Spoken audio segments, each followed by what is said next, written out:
Hey, mama. So, What's happening?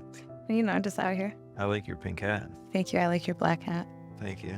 I like how you're pretty much, you're like me, where you can wear like, a suit or a dress, and then you show up like this. I'm so inspired by your fashion. Thank you.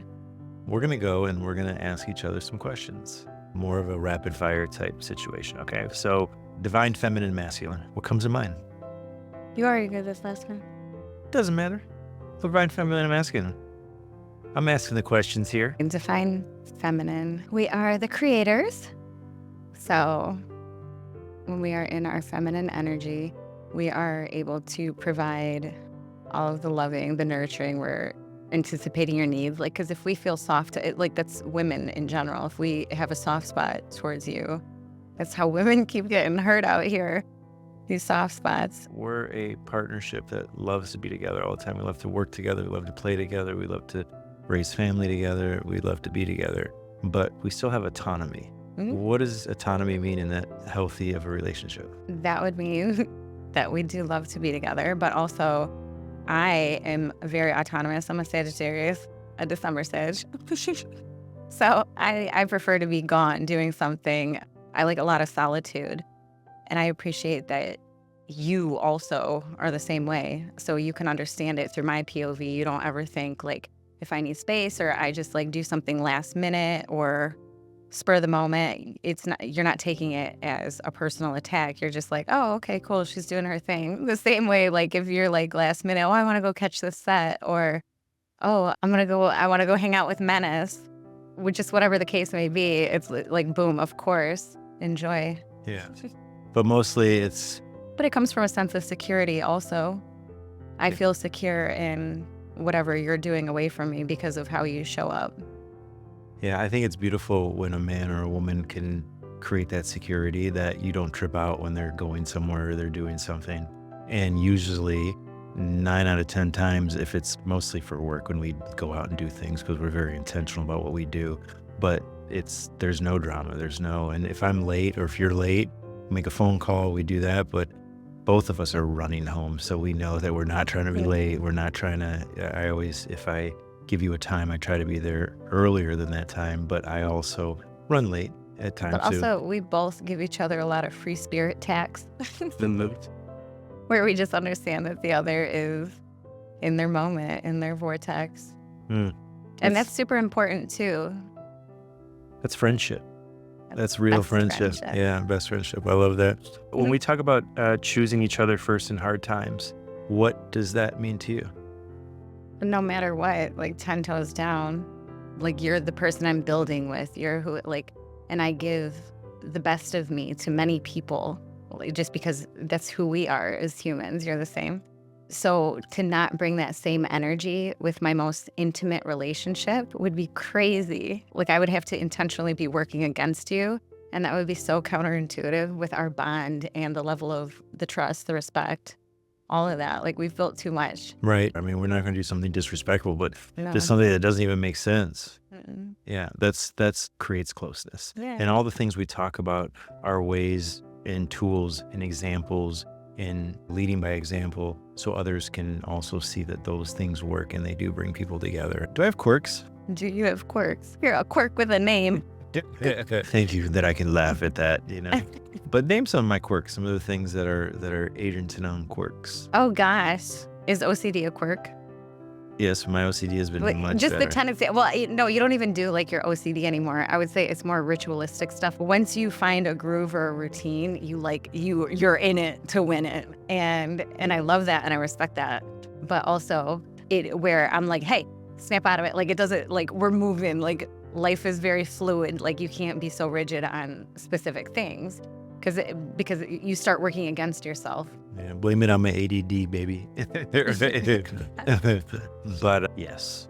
And the thing is But again, it's cute though. Like there's nothing that I've observed you do that I'm like I think you're the most precious, special human alive. thank you. I think the same of you. Like your quirks are my oh, did she just do that? Oh, she's such She a did just woman. do that. She's such a woman, but she leads from a 12-year-old girl. I love that. because I definitely lead from a 12-year-old boy with a lot of knowledge and a lot of street smarts and book smarts, but I prefer the street smarts. Definitely, that's going to get you further, I would say. What is fighting in a healthy way? Showing up ready to authentically express how you feel, and also holding space to receive how somebody else feels in a way where you're not going to be reactive. Because, it's human nature. Like, your knee jerk is generally to like even just now, like moments ago, I felt defensive towards something that you were saying because I was like, ooh, that's not like an energy that we usually bring to the table. Like, that felt ugly.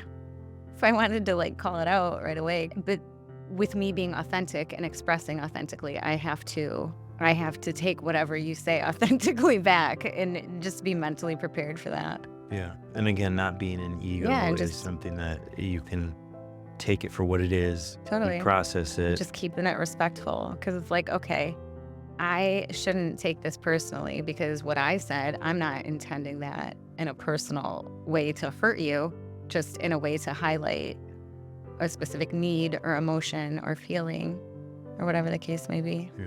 I think too, also not saying mean things Yeah. that are like pointless mean things. You might say something that I can interpret as mean because you're truthful. And if I were in my ego, I'd be like, the fool, what'd you just say to me? I what? Like, what? No, I don't do that. But me being able to assess myself and having the strength and the love for myself to be like, that's going to make me better. Man, that hurts. But it's going to make, man, that hurt my feelings. But it's going to make me better because I know it's coming from love. I know it's coming from respect. I know it's coming from you making me better. And like, part of that is being intentional about when you address certain things, because there's a lot of things that I've brought to you that I can't bring to you in the exact moment because of the energy, where like you would be more closed off because of the energy that you're in. You feel defensive. So you're not listening to comprehend. You're listening to put me on a firing school. So in those moments, I'm like, okay, you know what? I love him. We're going to be cool in probably like an hour or two. And it's not worth even pushing right now. So I'm going to wait till there's like a chill, neutral space and bring it up in a, hey, so by the way, just to be clear, back there, this is what I meant. This is how I meant it. This is why I said it. I would like to know how you feel. Like, what were you feeling in that moment? And then we can discuss it very calmly. So to be able to be intentional about timing of things as well, because otherwise you could just get in like a little, you know what I mean? Like a little ego battle. Is that and I'm grateful we don't do that. Is that the Italian in me? If I ever do that, I'd tell you. Italians could be hard-headed. Listen, the Italian in you is very hard-headed. They say like pasta fagioli, right? The pasta. My uncle, when I was like 12 years old, he called me a fagioli, and I didn't know for years. What are you talking about, fagioli? Before a fagioli is cooked, a bean, it's hard.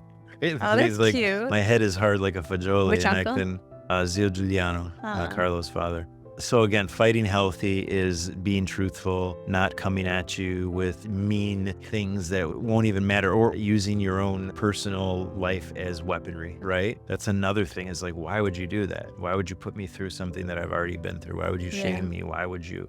And sometimes like things, when the truth does come out, you do feel shame, but you have to know it's coming from a good place from your partner in order to make you stronger. It's a moment for shadow work, because anything that gives you that like feeling, okay, pause. Why do I feel like this? Like, what is this highlighting within me that I need to work on so that I don't ever have to feel this way again when that is said, or when I feel called out about this, or but.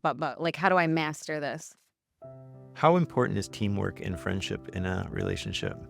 It's everything. It's everything. It's pulling the cart together, right? Yeah. Yeah. Yeah, because, I mean, relationships that are, oh, I just love them.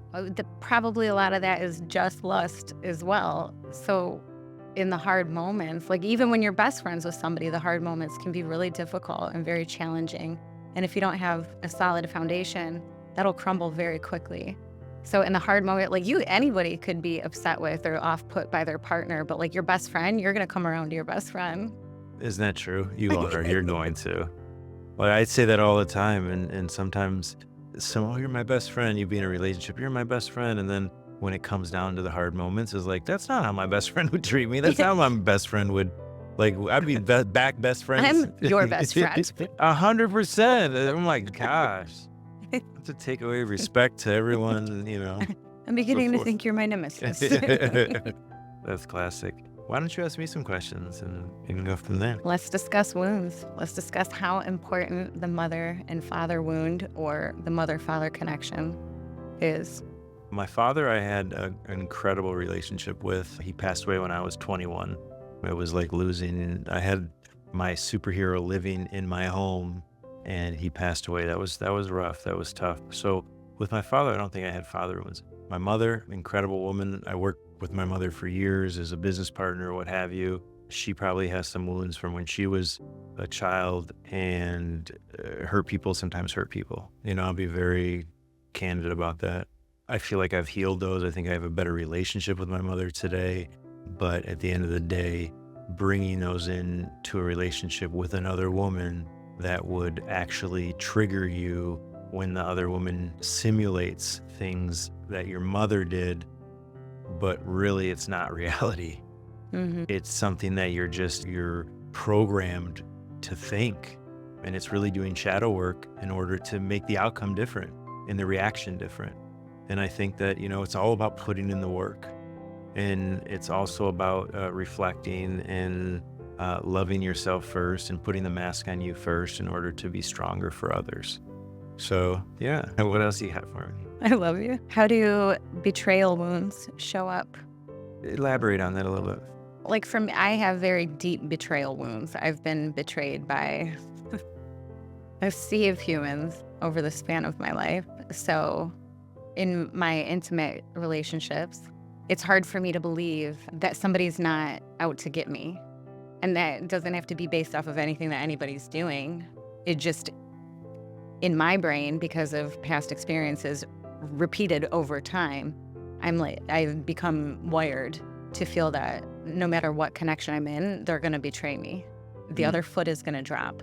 Like something is going to happen that's going to just gut me, And with you, this is the first example and the first feeling of just being able to actually really breathe, because I don't ever feel anything off of you, like disrespectful, or that you would do anything that would really shatter our reality together that we've co-created. First of all, I would be an idiot.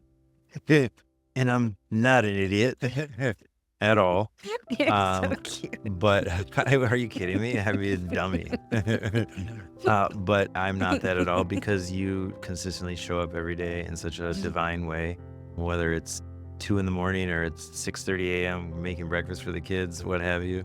So I just think that when you bring that energy, that if you're a stand-up human, if you're a human that's done work and healed, you're going to show up in that same energy. Mm-hmm. And that just perpetuates a healthy relationship and a loving relationship and a close partnership. But yeah, I have those wounds too. I have betrayal wounds. Some are self-inflicted. Absolutely. I think now though, is once you've done the work, like throw the issues away, data dump. Oh my gosh, 1,000%. And that's been super liberating. And I thank you for that as well. Yeah, like if we start talking about the past and this relationship, we did that for a little while. To get it out. Yeah. It was cathartic. It was necessary. We needed to understand each other's foundation, where we came from, be able to delve into it a little deeper within ourselves, especially as like the first several months of us, like that was like our, okay, come on, like an agility course. Like, I'm going to bring all my wounds. You're going to bring all your wounds. We're going to get this shit out right now. And then just be beautiful. Yeah. Time to time, things come up that we talk about, and we really bounce things off each other. But I'm so thankful to be a true believer of living in the moment, being present, and really, there's nothing we can do.